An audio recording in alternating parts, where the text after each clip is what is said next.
Hello everyone, welcome back to my channel. I am YAJE, and in today's video I just want to share with you that I lost my beloved father back in Cameroon about 2 weeks ago. That is one of the reasons why I have not been sharing videos on this channel recently. So I'd like to pay a little tribute to my father and share with you who he was and how that has affected what I am today and why I do what I do on this channel. And then I'm going to take you on a tour around the garden and share with you updates for the month of November, because I know he would have wanted me to do this garden tour. Right now I am mourning, I am grieving my beloved father because he was my hero, but I know life needs to continue, and I know there are some things that he would have wanted me to do, and that is why I have gathered the courage to come here today to do this video. My father passed away at the age of about 81, and I say about 81 because he died just about a week to his 81st birthday. He had been sick for a while. He had Parkinson's. He was diagnosed with Parkinson's disease back in 2010, and if you are familiar with Parkinson's, you would know it is a progressive degenerative disease, which means that you just start to lose your faculties very gradually, starting with your muscles, and then eventually it gets to your brain, affects your memory, and then eventually you succumb to the disease, which is what happened in my father's case. My father was such a loving dad, a loving husband, a good human. He was an educator.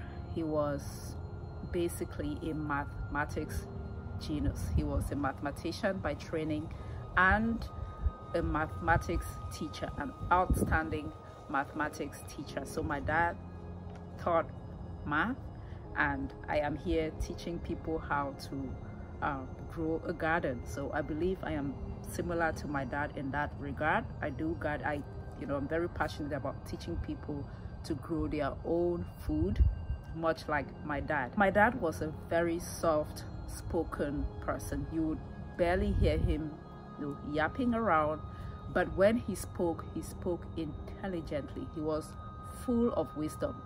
He can be described as the King Solomon of his generation. Basically, these are not my words. These are words that people have used to describe who my dad was.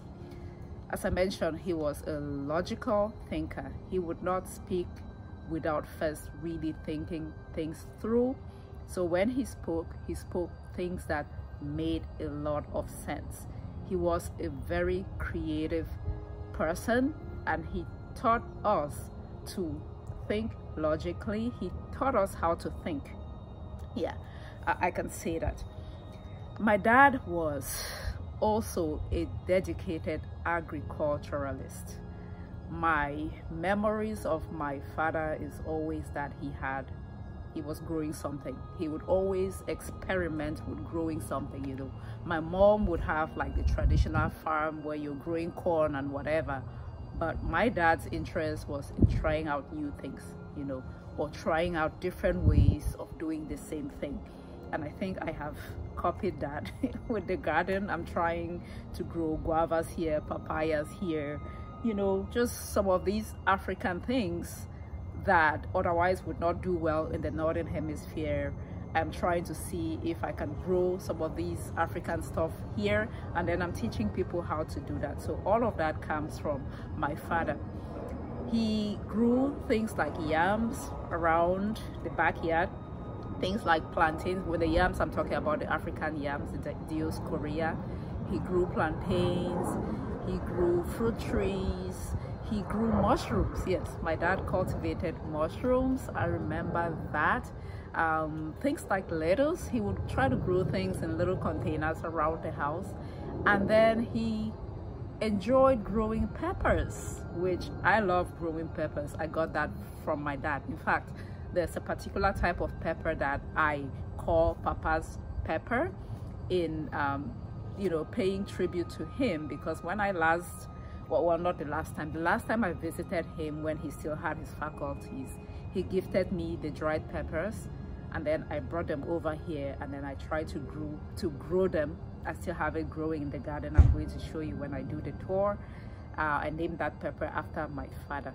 So yeah, just some of the things that I, you know, took after my dad that gives me so much joy. You know, when I'm sad and I think of these things, I am grateful, I am happy, and I'm able to move on. So guys, please pray for me. It is a difficult time for me as I process what has happened.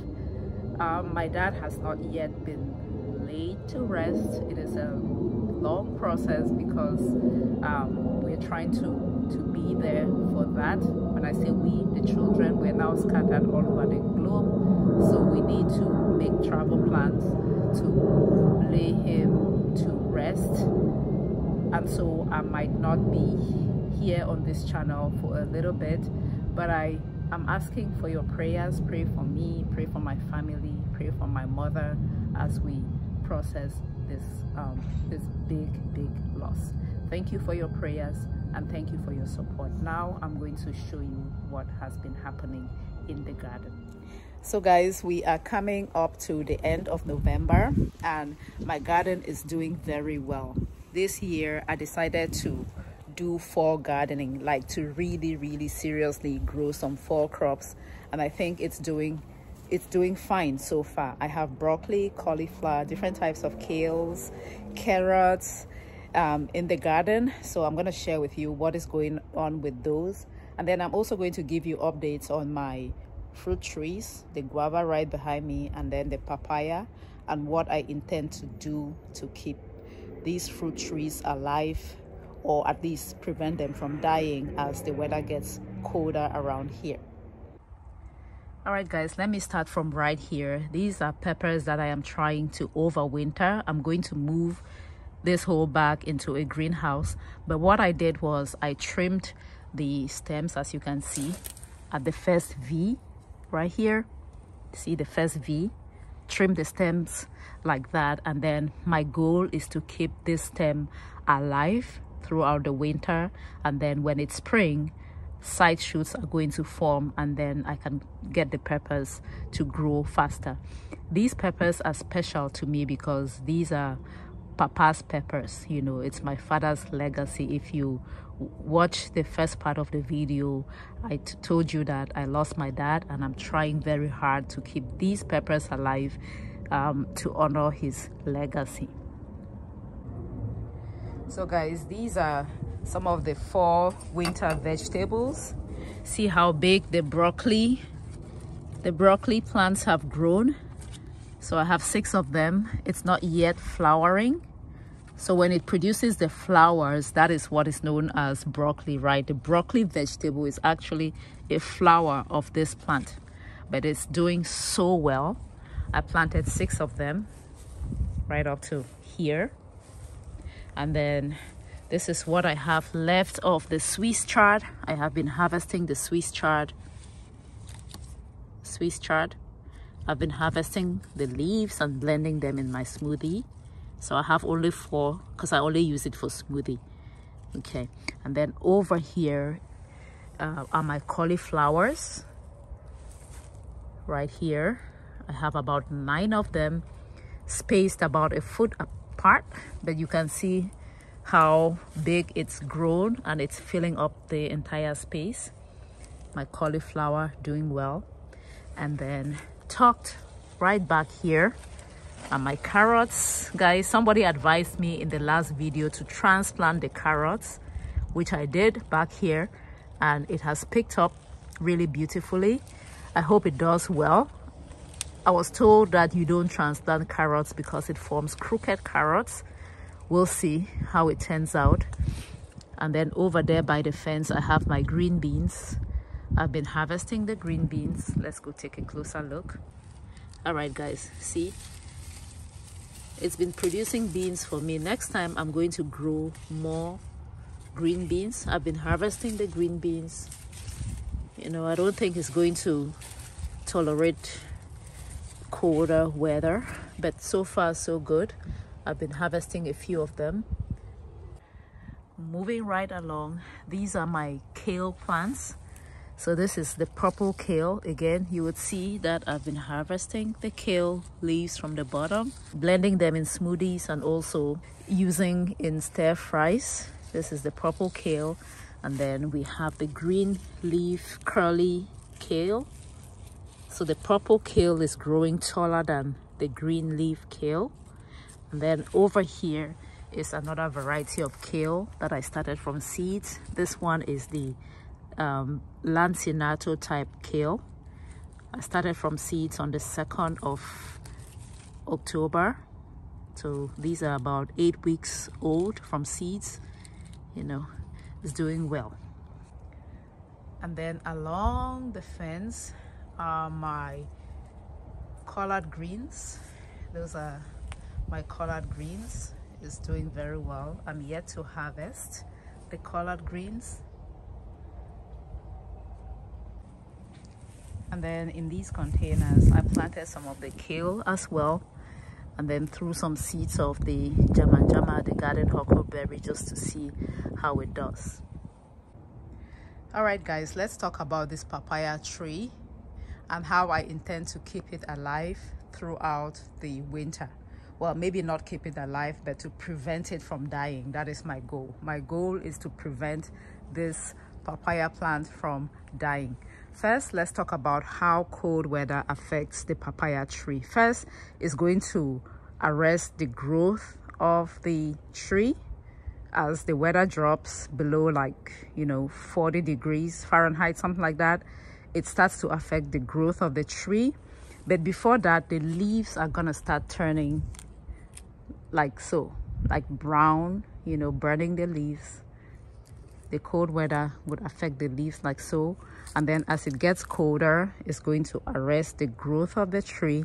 And if your papaya has fruit, cold weather also affects the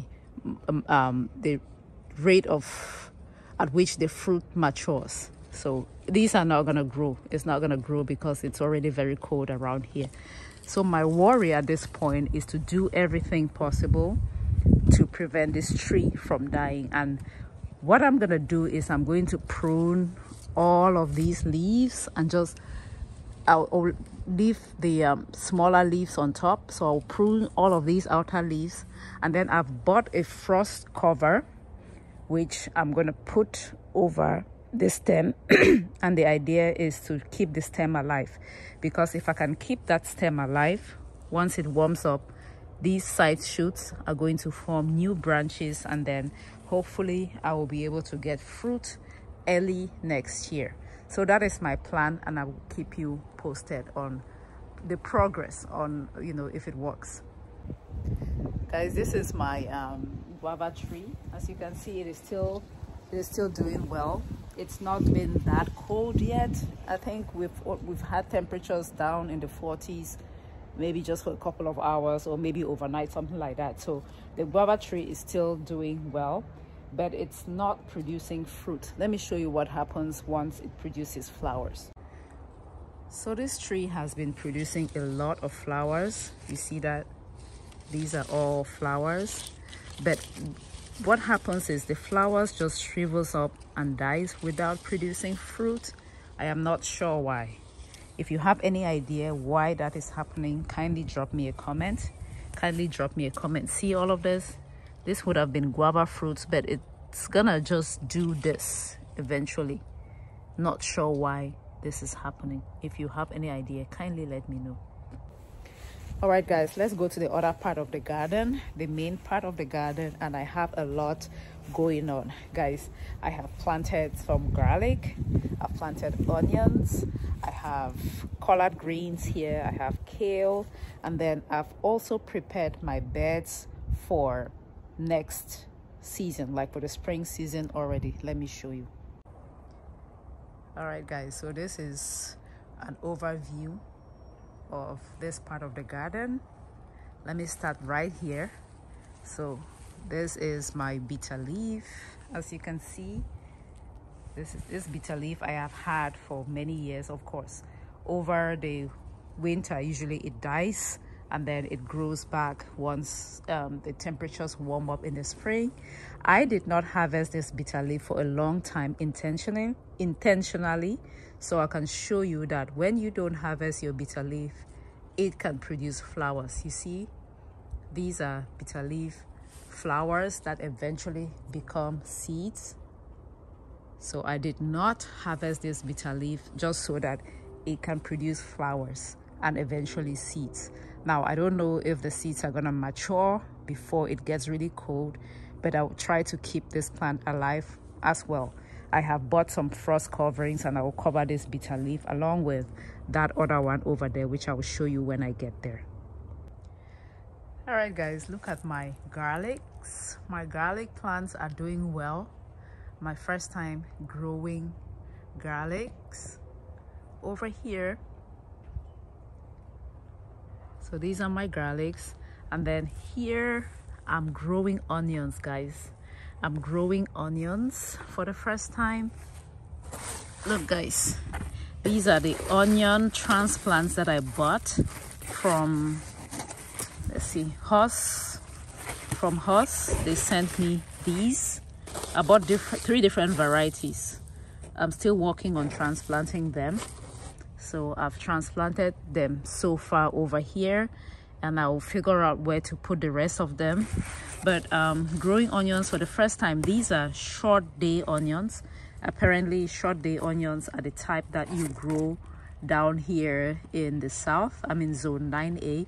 So if you're growing onions, you need to know where you are and then buy the specific type of onion that is appropriate for your zone. It could be short day, intermediate day, or long day.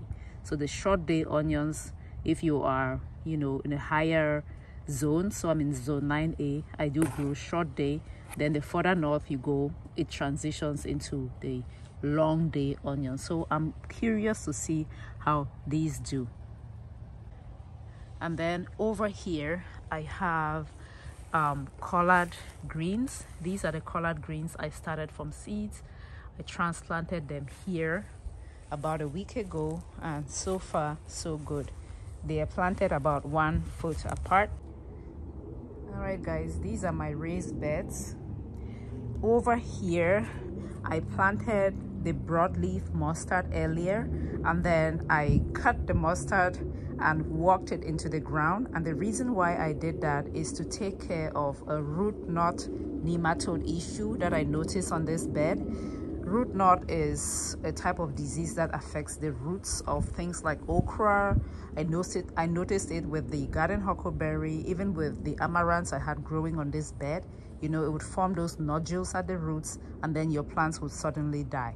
So I did some research, and I found out that if you grow mustard greens and then walk it back into the soil, the mustard greens release some substances that kill that root knot nematode. So I'm doing that for this bed. I also added a layer of cow dung right here through some of the, you know, leaves from my pigeon peas here for composting and all. I'm just gonna leave this bed alone over the winter, and then hopefully by next spring it is good to go. And this bed over here still has leftovers of my fluted pumpkin. That is the ugu. So that's the fluted pumpkin. My goal is to try as much as I can to keep the roots alive. So I'm going to mulch it and then likely cover it with a frost covering if the temperatures drop, just to try and see if I can keep the roots alive throughout the winter. So guys, do you see onions? These are more onion plants, but these ones I planted using the bulbs. These were not like transplants. I bought the bulbs from Amazon and then decided to plant them here. I don't know if those are the short day or long day or intermediate. You know, when I ordered them, I had no clue I was supposed to be growing short day onions. So I decided to plant those ones here just to see, you know, if I actually get onion bulbs out of them. I have them all over here in the holes of my cinder blocks all around, and even on the other bed right over there. And lastly on this bed, guys, I have my kale. The kale that I have here is that dinosaur kale, the lancinato type kale, which I started from seeds and then transplanted here. It's doing well. You would also notice that I have the onions here, which, like I said, I planted just the bulbs. It's doing okay. And then I also have one fluted pumpkin stem or vine left here, which I intend to do my best to keep alive throughout the winter. And then along the fence we have bitter leaf. Again, it's flowering. It's producing flowers, as you can see, but you would notice it is not as green anymore, and that is because of the colder weather. So guys, I still have 1 or 2 okra plants left in this garden, and this is the Nkrumah 1010 okra, the Ghanaian okra. It's an heirloom variety. It is not as productive, but the pods don't get tough easily, so it's not the type that you have to harvest every day. But when it produces the pod, you can, you know, wait 2 to 3 to 4 days before you harvest, and it will be okay. So that one is still growing. I don't know for how much longer, but we'll see. And then this is the other bitter leaf I was telling you about that is also producing flowers. I did not harvest this throughout the summer, and that is why I have flowers. Let me show you what else I have here.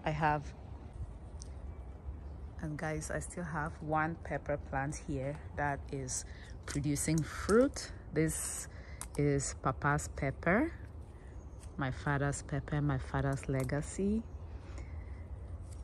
I've been harvesting the green ones as well as the ripe peppers. At some point, I'm going to prune back the peppers and see if I can overwinter the peppers and keep it alive. And in these grow bags, I have carrots.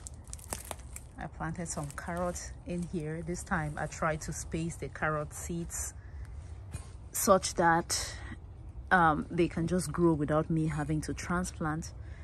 So far, so good. Thank you guys so much for watching this video. Please keep me in your prayers as I make plans to send my father away to his eternal resting place. There are so many videos on this channel. Just look around and catch up on something. I will be back as soon as I can. Let me just put it that way. Appreciate you all. Until next time, keep gardening. Happy gardening, everybody.